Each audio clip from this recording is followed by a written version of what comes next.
up, y'all? Welcome to Lunch Songs Live. I'm gonna do something today where I played a really nice show yesterday. My friend Greg hosts a concert series called The Oasis of Music. It's in Lewiston, Maine.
I'm going to do a particular set list from a show I did yesterday. This time I can take some requests, so if anyone knows what they want to hear, you can leave it in the comments. If you don't know what you want to hear, you want to know what your options are, what's on the menu, go to chrisrobley.com/list.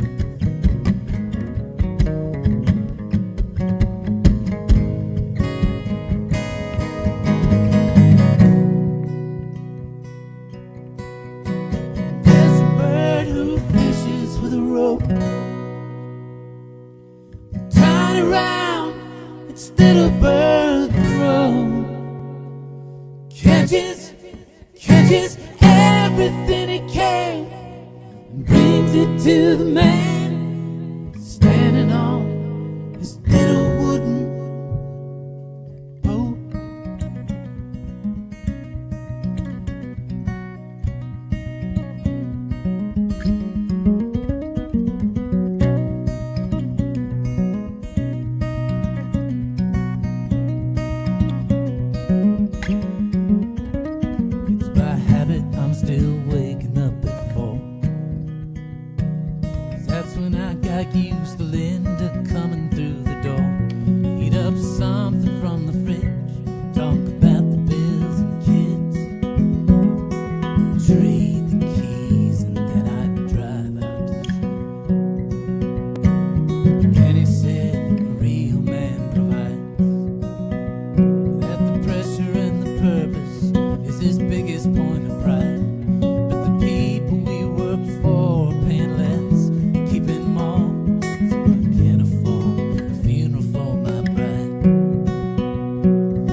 eat it while I drive. With my daughters, they can make their own breakfast in by 8. They're waiting for a school bus to ride. There's a bird who fishes with a rope, tied around his little bird throat. And the granting of that wish, just to have a little fish, tangles like an unresolved note. There's a bird who fishes with a rope. There's a bird who fishes with a rope. There's a bird who fishes with a rope, tied around his little bird throat.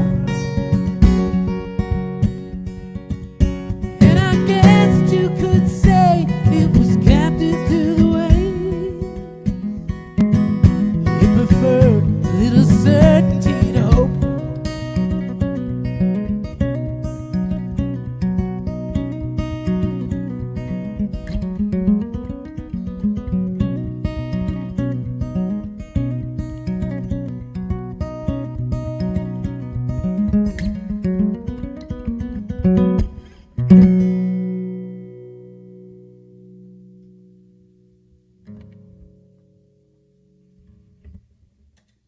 All right, let's see who's out there.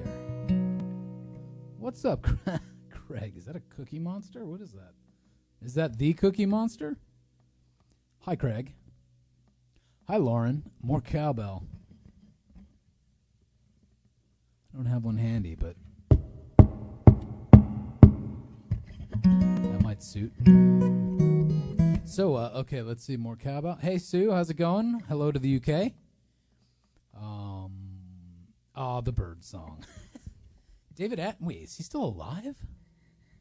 David Attenborough. Someone needs to do a nature documentary on David Attenborough as if David Attenborough, in David Attenborough's style, analyzing the life habits of such a creature. So that was my song. There's a bird. There's a bird. Which I played yesterday at Trinity Commons at a music series that happens every Wednesday between September and May. Every Wednesday, my friend Greg books incredible music for a free concert. It's about a half hour long each time, so a lot of people downtown that are, on their lunch breaks can go. Anyways, I finally had a chance to play it yesterday. Found a date that worked, and it was a lot of fun. I'm going to do that set that I did yesterday, plus a couple extra songs. And then if anyone has requests, you can totally make them. Let's see here. Let me tilt that. Okay. He has a new series coming out on the oceans. Oh, yeah, he had that one like 10, 15 years ago. Blue Planet. Was that him? Maybe that was someone else. Well, that's cool. Okay, let's see. Next on the list was this one.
sifting through the superficial things the hospice nurses say. Since they began the drip, easy slip, she's never once left his side. She keeps whispering, will you marry me, though she knows he can't reply. 50 years been refined to something words cannot convey. It's like staring straight into the sun, she never turned away. It's like staring straight into the sun, she never turned away. There's love in a time of sharp decline. Yeah, that's love in a time of sharp decline. Yeah, that's love in a time of sharp decline. Yeah, that's love in a time of sharp decline.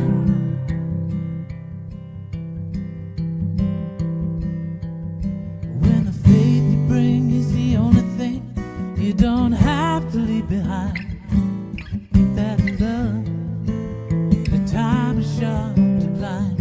Ain't that love in a time of sharp decline?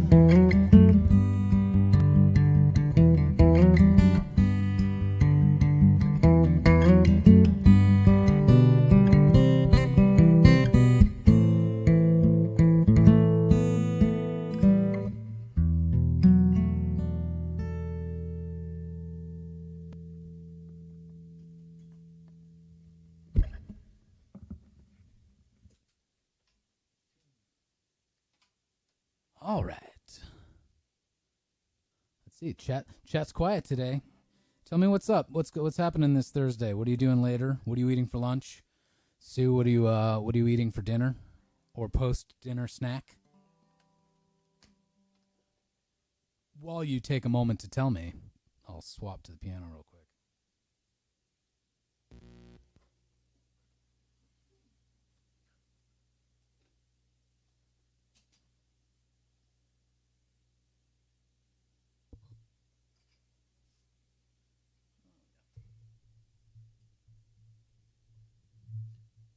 And let's see, let's see, still trying to decide what to eat. Hasn't supper time come and gone in the UK? So yesterday it was one of those shows where, intimate listening audience, so you're up there now. You can take some time to like talk about the songs, which is always nice. And I mentioned how people who have their listening ears on probably notice that I lean left in a lot of my songs, but this one's an exception. This one was written by my inner libertarian who got really sick of hearing myself complain about how unfair everything is in life, and this voice pops up and just says, "Come on, shut up." So sometimes it's good advice to give ourselves. Let's see here. It's only 5:15. Oh, guess I was thinking it was 7. All right. No pressure then. Let's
Mike.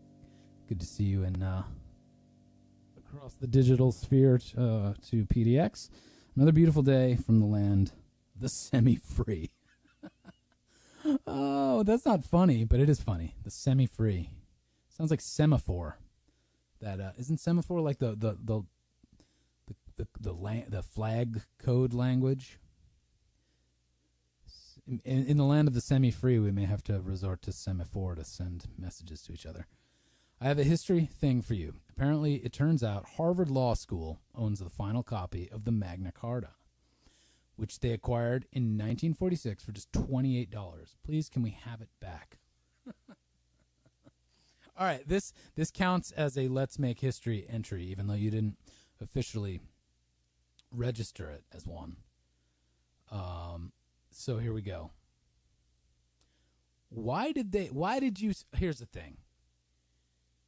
You know when you buy something at a store, and sometimes you know it's an item you can return, and sometimes there's this sign that says no returns? This kind of seems like your fault. Like, you sold us a Magna Carta for $28? That's on you. I'm sorry. You can't say that whoever had the Magna Carta to sell didn't know what it was worth, right? There's more to this story. Or how about this? No, it won't work. Never mind. I was going to adjust for inflation.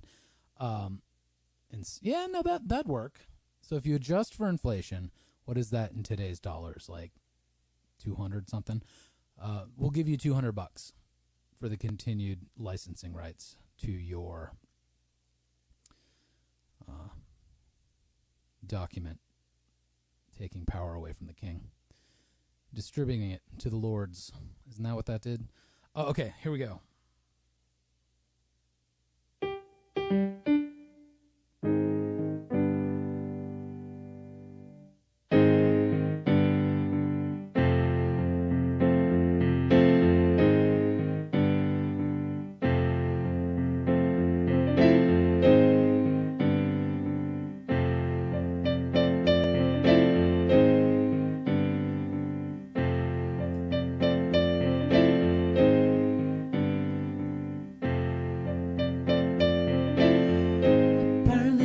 Turns out Harvard Law School owns the final copy of the Magna Carta, which they acquired in 1946 with just $28. That's your fault. No give backs and no returns. I'm sorry, I don't make the rules. You ask us, pretty please, can we have it back? And the answer is no, no, no. You can't have it back. I don't know what you're thinking, asking such a foolish question. 'Cause the answer is no. All right. They had no idea what they were buying. Wait a minute. Oh, Harvard. They had no idea what they were buying until recently that they even had it. Oh. Okay. Do the terms change, though, of the sale? I don't know if technically speaking, and if there's a willing buyer and a willing seller, do the terms change if you don't know what you're selling and if you don't know what you're buying? Clearly, neither party knew, but I'm not sure that alters the contract at all.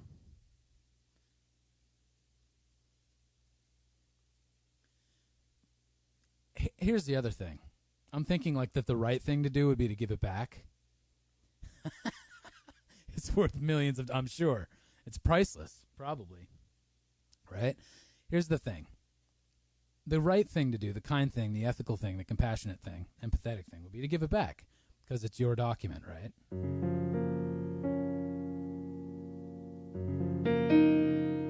But I'm pretty sure that there's some marbles,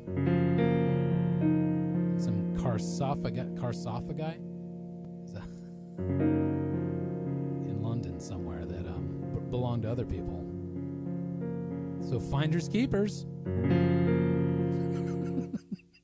I actually have no personal emotional investment in this situation. I'm just finding it funny to troll you, even though those old things. Speaking of old things and the island that you live on, here's a song that references the lost Ninth Legion of Rome. And for anyone who hasn't heard me tell this story, an entire Roman legion went missing in like the 2nd-ish century AD. And that's a lot of people. I think it is like 4,000 to 5,000 people went completely missing. Some theories say that they went to Judea to put down a Jewish rebellion against the Romans. Others say that they sort of disappeared in the Netherlands, maybe Germany, maybe Spain, modern day Spain, Netherlands, Germany. But my favorite of these theories, and the most popular one, is that they went north of wherever they may have been stationed into what is now Scotland, and never to be heard from again. So this references that.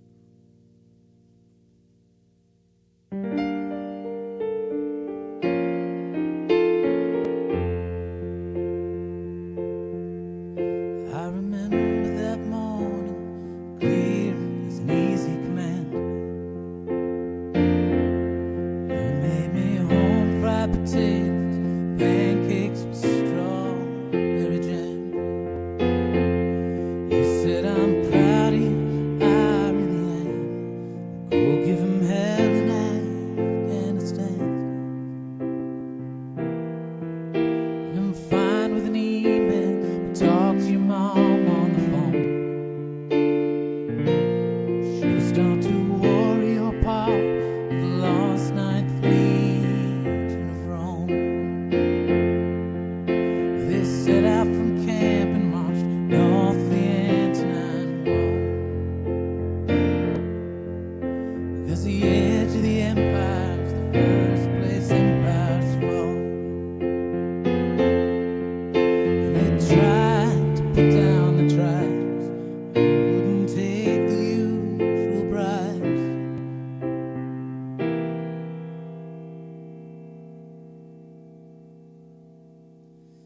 And I'm pretty damn sure when they were first leaving home,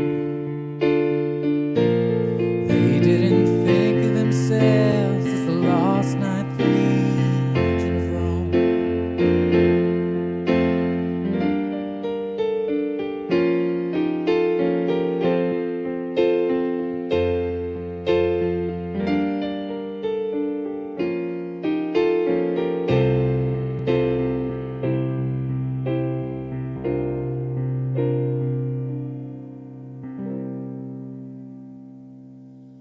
Daddy, I did what I did.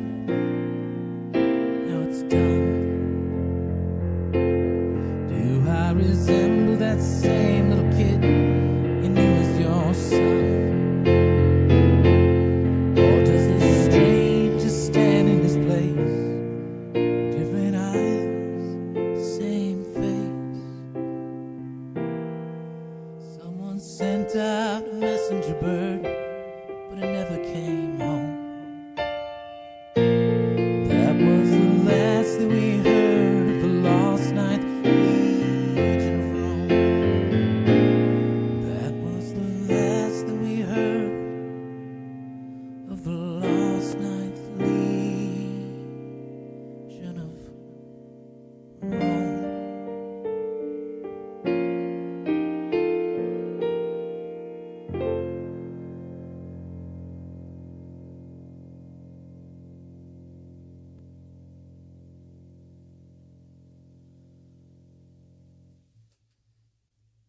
All right. Let's get back to the guitar here. And back to you. What are y'all saying? I was still laughing, Stuart. Oh, those old things.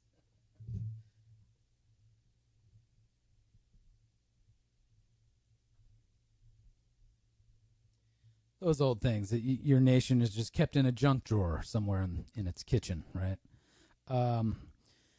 Hey, Miles Morgan, 30 minutes late, but I'm here. Thank you so much for being present though tardy, but now present, which makes up for really the difference between absent and tardy is infinite, isn't it?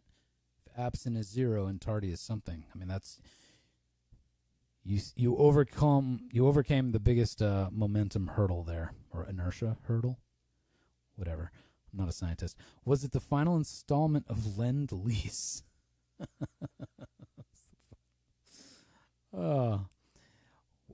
That's a question for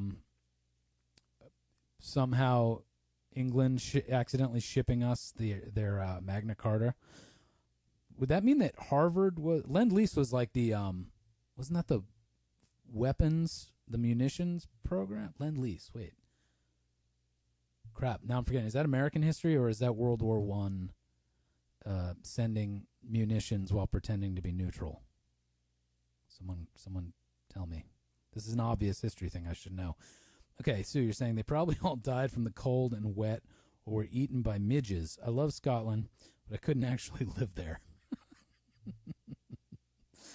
Imagine 5,000 people just being eaten. Yeah, I like that interpretation. I think it's only a 10% knockdown on the grade. The tardiness, yeah. Hey, Nick Peets, how's it going? Let's fun. You don't want a lunch or song or live. You want a fun. I'm down for fun. Nick Peets, wonderful songwriter who generously lent, speaking of Lend-Lease, lent me his beach house on the coast of Oregon to record my album, The Great Make Believer. What am I going to do now? Okay, Miles, I think you like Truer Than Them All, don't you? I'll play that tune because I feel like you've requested that in the past. And this is a tune that I wrote for my wife, who I've written countless songs about bad or failed relationships in my life, and I'd say almost none of them have been like factually true. You know, songwriters do what songwriters do. But my wife occasionally will worry, like, do people think all these songs are about me? So anyways, at some point I had the inclination to write an actual true song about her, and it's called Truer Than Them All, and it's because she has an incredible ability to insight and honesty and directness that sometimes she'll see things in me before I see them in myself. She's always like, she can meet perfect strangers and like after like listening to them talk for 2 minutes will like say the most cutting isn't the right word, the most insightful question. Like one time she met a childhood friend of mine.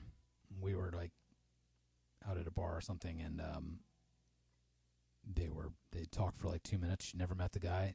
This is not a person I had really told her anything about. At some point she just goes, "You've never been in love, have you?" To like someone who was like 40 at the time. And he thought, and he was like, "Yeah, I don't think I have." I'm like, who asks that? Who's right about who asked and then who is correct about that? That's an unlikely insight for anyways. So she has this incredible ability, and although it's not always easy in the moment to find out things about yourself you don't want to see from someone else, it's always an incredible gift, and I appreciate that about her. So here goes Truer Than Them All. And Miles are saying, one of my faves. Thank you. Also has a good sense of smell. Craig knows my wife, and she does have a freakish sense of smell, too. Those two things are probably related, the insight and the smell.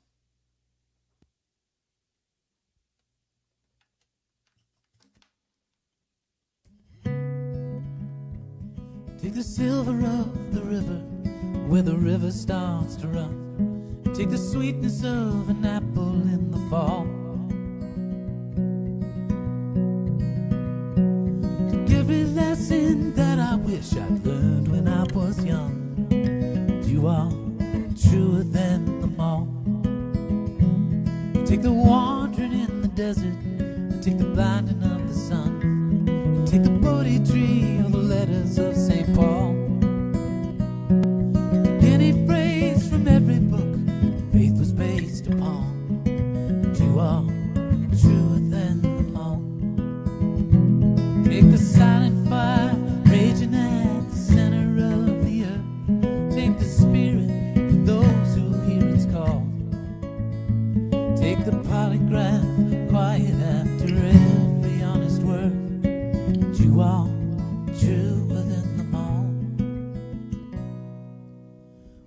promise I will love you till our days are done. But I know you know I've made those vows before. But all of those old promises led me to this one, and this one's truer than before. 'Cause you are truer than them all.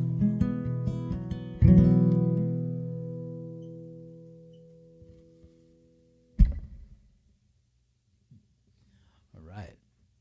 So, okay, here's two questions for you. Do you notice that the music you're listening to, if any of you still discover and listen to and fall in love with new music, do you find that the songs you are enjoying are shorter and shorter and shorter, like the pop trend, the trend of the past 5 to 10 years of songs now becoming a minute and a half long? That's my first question. I don't think I've succumbed to that yet. Like, I still am quite tolerant of the 4 to 7 minute song length in the new music.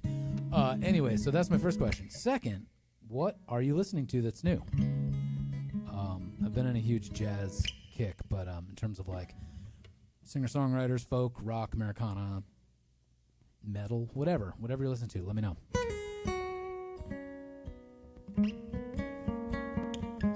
Actually, speaking of song length, that song, Truer Than Them All, that I just played, is like about a minute and a half long. And it is, besides electronic music collaboration I did with a band called Date Night, which has many millions of streams on Spotify at this point, besides that song, Truer Than Them All is the tune of mine, like only mine, under my artist name alone, that has the most streams on Spotify. I just think that's not a coincidence that it's a minute and a half. They can just find so many uses to slot it into Spotify radio or like whatever their algorithmic mechanisms are. You can do a lot with a minute and a half. Thank you. This is the Hawk, can you tell me what emoji I was searching?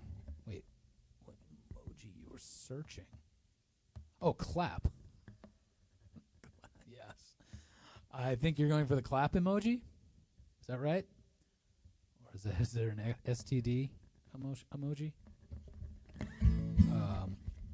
Let's see. Not in the UK, especially if it's jazz. Wait, not in the UK. Wait, are you saying that that trend doesn't seem to be affecting people in the UK, like the short attention span music thing? I listen so much good stuff, it's hard to know where to start. Oh, how about the most recent thing you listened to?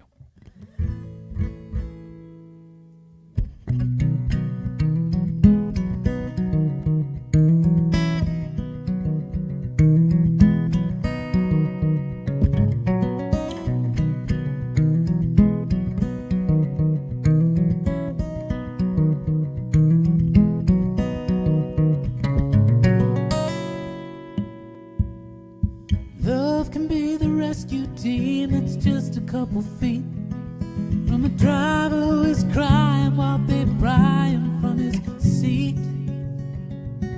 Love can be the cliff sitting just beyond the curve. Love is a four-letter word. Every time I love someone, the devil starts to sing. Every time I leave someone, an angel loses wings. Look at me. You've heard love's a four-letter word. Love can lead the soul to fear, set the spirit free, train us to a version of the person we can be. Love can make us rise towards the promise it is stirred. Just think of all the debt that you've incurred in the war between what we praise and serve. Francis prayed and mercifully was given what he needs. An endless burning mystery upon which his hunger feeds. But the bear must share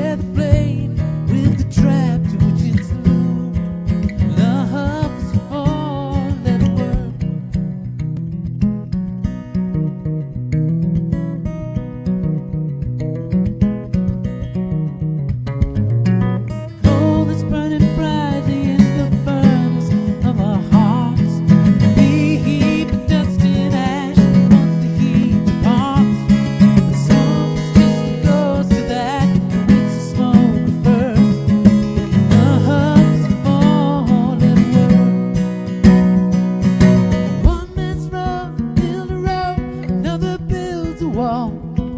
Raise the line and then define who gets saved or falls. Into every paradise, slip one saboteur who will pay the back for all that he's endured. In the war between what we praise and serve. Some say love is chemical reactions in the brain. Some say laws of opposite attraction could explain why when some folks say things flip sides and birth. Love is a four-letter word. I've heard that love is a four-letter word. Now I'm sure that love is a four-letter word.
Wait.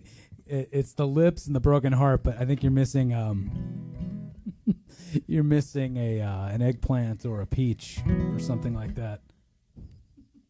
This is X-rated minus a grade live stream here.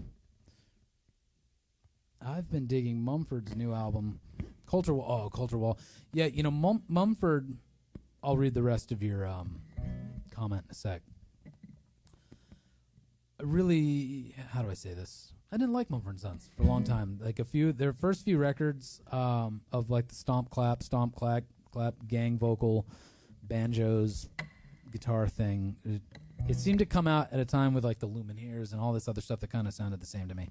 So I ignored them because I thought I didn't like them. And then when they started getting a little more atmospheric and I don't know, a little more rock or indie rock or something, I actually started to like them. So anyways, that's, you didn't ask.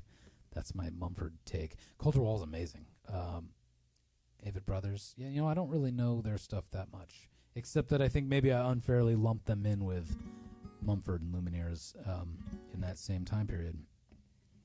So you're saying the most recent thing, that was Laura Resnick's latest album, The Sewing Room. All right, that sounds interesting. To check that out. My obsession for the past few weeks has been, anyone know the trumpet player Roy Hargrove? He's passed away now, but he was part of that like 90s generation of like young 20-somethings in the 90s who became like, yeah, that I don't know, kind of that next generation of jazz stars. He's incredible. He has this album, I think it's from 2008, called Earfood, which is amazing, and he's great on it. But the thing I'm really obsessed with is the piano player on a lot of his improvising will reach inside the piano and dampen the strings with his hands, or dampen the hammers or whatever they're called. And so he gets this super percussive tone, and then he'll take his hand off and let a note ring out, and then he'll like choke it off. And so it's got this, yeah, just frenetic, super cool sound to it. And then it's incredible that he's doing that while improvising. Let's see. Is there Miles are saying, is there technically a parlor guitar? Yeah, oh yes, this technically is. Not that I need another guitar, but I'm thinking about a parlor. Okay, so a couple things to know about this. Yes, it's a parlor. which just means it's really small. For anyone that doesn't know, there's like a jumbo size guitar, and then there's a dreadnought, which is like these are both dreadnoughts. They're bigger. Then I think there's like double O's and single O's or whatever. They keep getting smaller, and then Parlor is one of the tinier ones. I love this guitar so much. It is actually an Alvarez, very, very cheap Alvarez. That was a Guitar Center model. No, not Guitar Center, Musician's Friend model that I bought brand new out of their digital catalog for like I can't remember now, 125 or 175 bucks. It was dirt cheap. Came brand new like that with the strings on it. And I thought I was buying it as like a campfire guitar, like one I didn't care if it got all scratched up. The strings that came on it sounded great, and they lasted for like 6 years. I never broke one of the strings that it shipped with, which is weird and awesome. And as I fell in love with playing it, it's like very playable. It doesn't have the best acoustic sound, like on its own. It's okay. It's good, but when I put it through all the other stuff, it hopefully makes up for that and gives it a little more like punch and volume digitally. It did not have a pickup, so I had to have a pickup put in, and I actually might be able to improve the sound of it if I put in a better pickup. But yeah, I love this guitar. So anyways, look for an Alvarez Parlor, because of all my guitars, it's become my favorite one to play, and it is far and away the cheapest.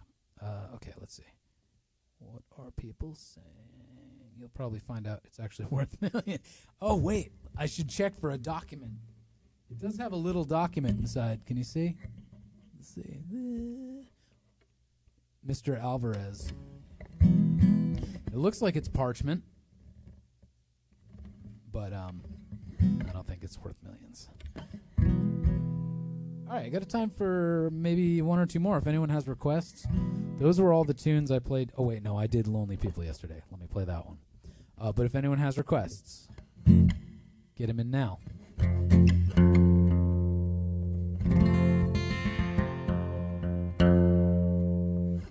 might just do it.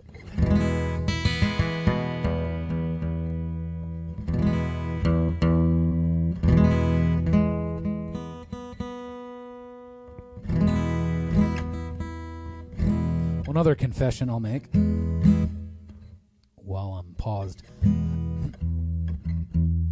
When did Brazilian Jiu-Jitsu last weekend for the first time in my life, because I have a friend who's really into it and has been doing it for many years.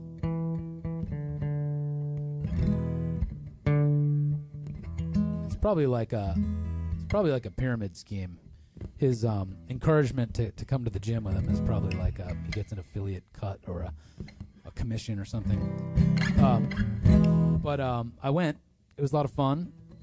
It was like way more like trial by fire than I thought it would be. Like basically got on the mat and started learning some moves and then like going at it. I thought it'd be way more step-by-step, methodical, slow.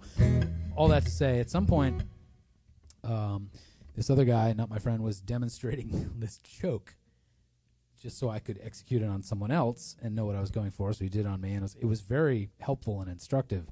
But when he did it, I heard this little pop in my throat and this pain has lasted for, it went on Saturday. It's Thursday. It's still there. It hurts when I swallow. It's probably not good for my voice box or whatever. So my voice feels a little more hoarse than usual. But anyways, I was really worried that first day afterwards. I wrote my friend. I was like, hey, I heard this popping in my throat, and it hurts to swallow now. Does that ever happen to you at jiu-jitsu? And he just wrote back, all the time. It's a sign of success. So, try not to worry about it. Here's Lonely People. And it's crazy how that works. I have a Taylor 2.5 thousand that I mainly play, but I've been gravitating to my Martin X Series, which is only a $280 guitar. It is so bizarre. Very bizarre. It's also been strange. I have a Taylor 910, which is, a really expensive, beautiful guitar. And I loved it when I first got it. It was a gift from my uncle, actually. Very nice uncle. I loved playing it for very crisp fingerstyle type acoustic guitar music. It was great. And then when I got more into like things that required strumming, more rock oriented stuff, I hated the sound of it. So I kind of stopped playing it for a while. And then what happened is, as it aged, it sounded better and different. You know, like they did that weird thing of like once a guitar is like 25 years old, it sort of finally settles into what its sound is, which is a long time to wait, which is why they've invented this thing called torification. Sorry to anyone who doesn't give a damn about music instruments. But torification is a process where essentially guitar makers, luthiers, sort of bake the wood that they use so that they're aging it, essentially, and they're putting it through this process that I guess, completely dehumidifies it and, ages it quickly. So sort of off the shelf, you get a new guitar that is way closer to something that sounds vintage and old, which is what most guitar players want. Anyways, my Taylor is sort of finally becoming that, which is nice. It feels more all-purpose to me than it used to. And maybe your Martin is just closer to that kind of aging.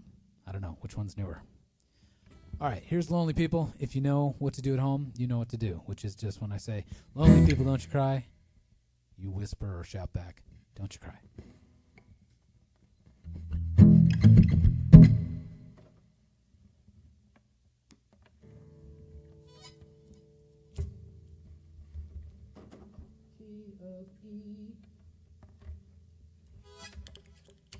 Key of E.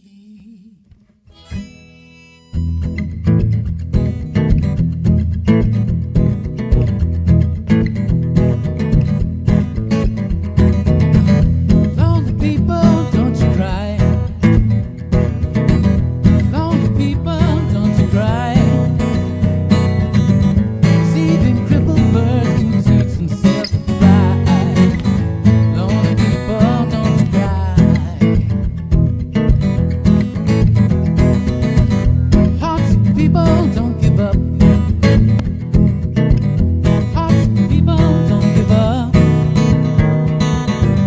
Rain that's falling now can fill your empty cup. Hearts of people, don't give up. Find that lovely lady, luck is lay beside you. Find a promise to be true. You might find in time that life can still surprise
All right. Got a few minutes left. Time for one more song. Anyone want to get their request in? It's totally open now. That was everything I performed at my concert yesterday, which was fun. Thanks, Sue. That was everything I did yesterday. So my goal has been met today, and the rest of the time is yours. What do they say in politics? I cede my time. The floor is yours.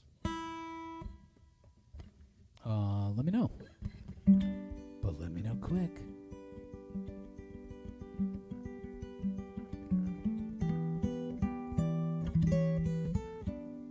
I'm waiting for people to make a request, 'cause the customer is always right.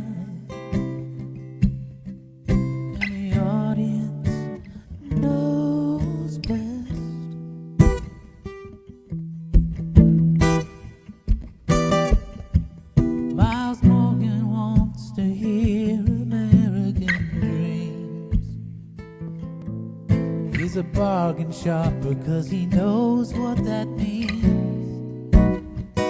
It means you request one song, but you really get four, 'cause every verse is different, the song is long. So you request one song,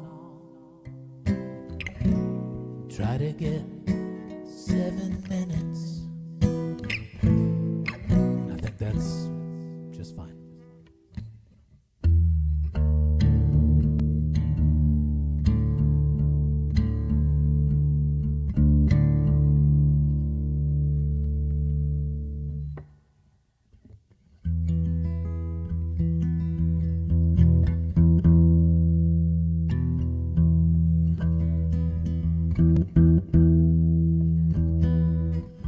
Let me tune quick, though.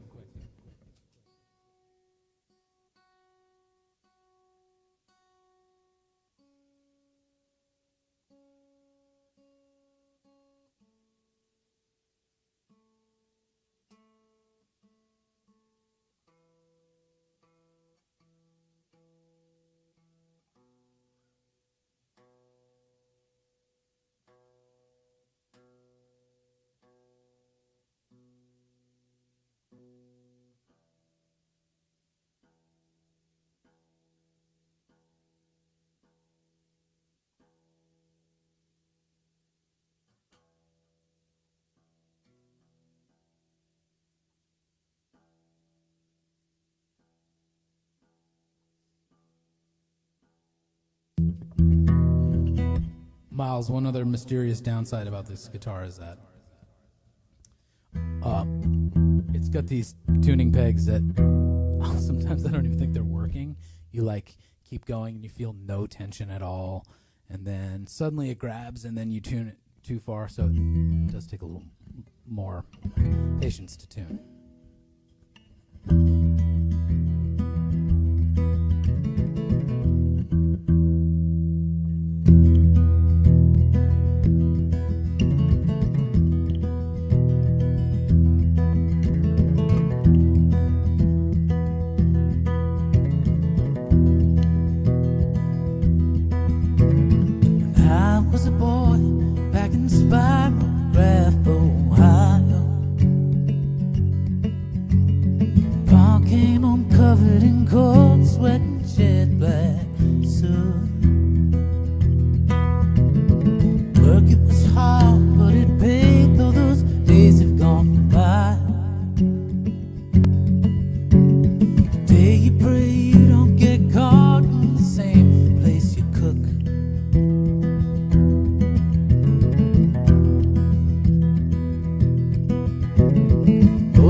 Cry when you ain't got the time to scrub all of the clean.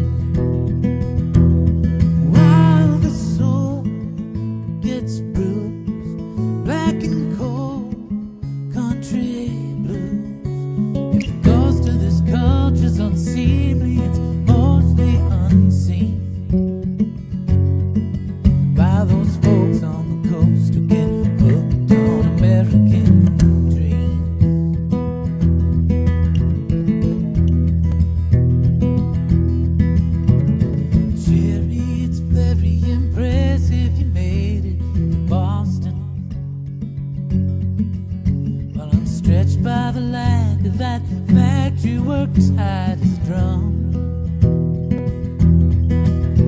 Now you're making the money most people get easily lost in.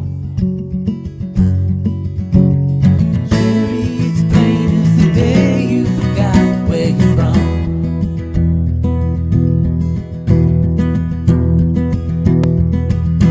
But sing verse or two of these rust-bound blues. Once you escape, give me place like an old pair of jeans. Now you're one of them that look to buy American dreams.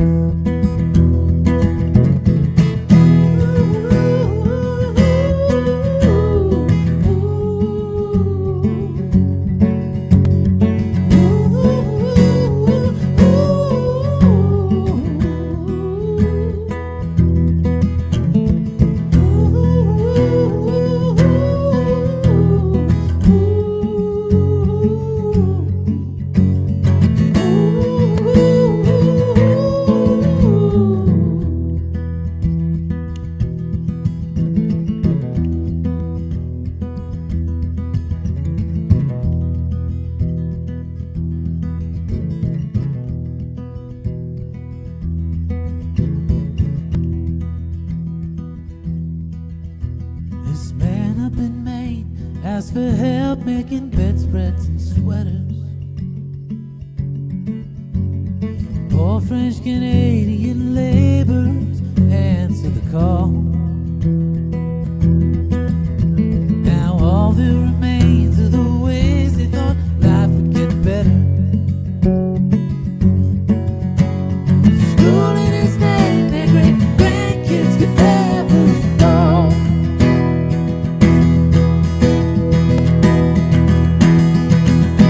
So now it's pills and booze for these Milltown blues. Flow like a river that powered his cotton machine. Used to get rich, just let someone else stitch American dreams.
White cable news guy tried grilling these three black professors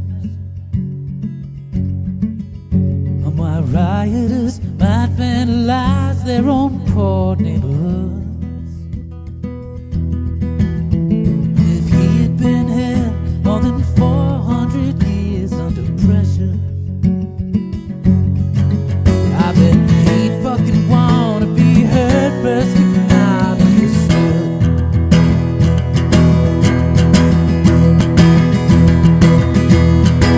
So how should we get through? Feels like days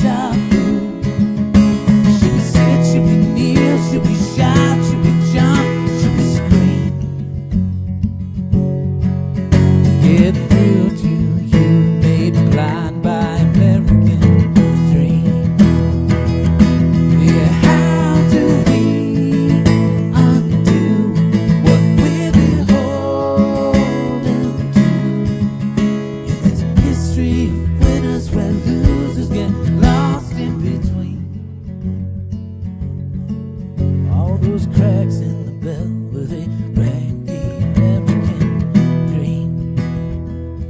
Yeah, you either buy heaven or hell when they sell those American dreams.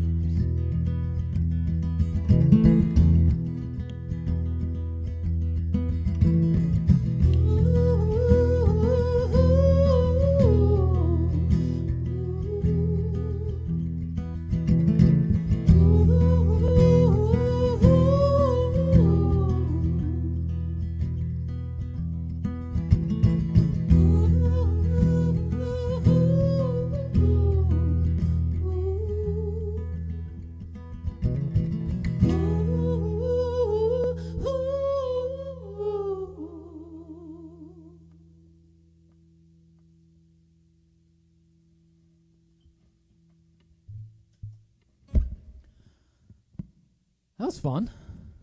Thanks, Miles, for the request. I think it's been a bit since I did that on this live stream, and I realized I can use my various pedals. I can rely on the robots for that. Thanks. What kind of jazz are you listening to? All kinds. Earfood by Roy Hargrove is the album I've been most obsessed with, which is on the newer. It's a 21st century album. But besides that, I've been listening to a lot of Art Blakey, Jazz Messengers stuff, the album Caravan. What else? Miles Nefertiti from 67 or 68. And then this is such a cliche, but Kind of Blue is never very far. So I usually put that on maybe once every couple weeks. Cool Solo. Oh, I see. What kind of... You weren't actually caring what kind of jazz I'm listening to. You're saying you're listening to some weird free jazz, some Ornette Coleman, Sun Ra stuff, because Cool Solo. Thank you. I agree that was quite the crescendo and cut back to the verse. Thanks. Did it work? Did it work out there? Fab.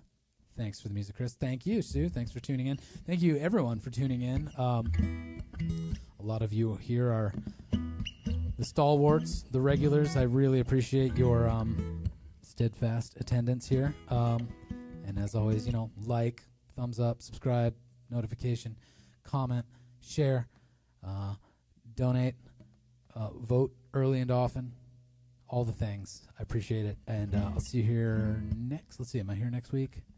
Yeah, I am. And soon on the horizon will be my tribute to my own album. Can you do that? It's a tribute to my first solo album. I'm going to relearn all of those songs and have an awkwardly fun time playing it because it's the 20th anniversary of that album, which I'll tell you lots of good stories from that phase of my life. When I do that, maybe that'll be in like 2-ish weeks. Not sure, but it'll be soon. It did. Miles, I think you're saying it worked. Thank you. And I'll see y'all here next week. Tell your friends. Tell your family. Tell your local attorneys.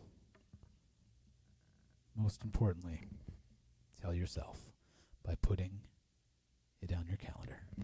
Or I'll email you about it. Okay, see ya.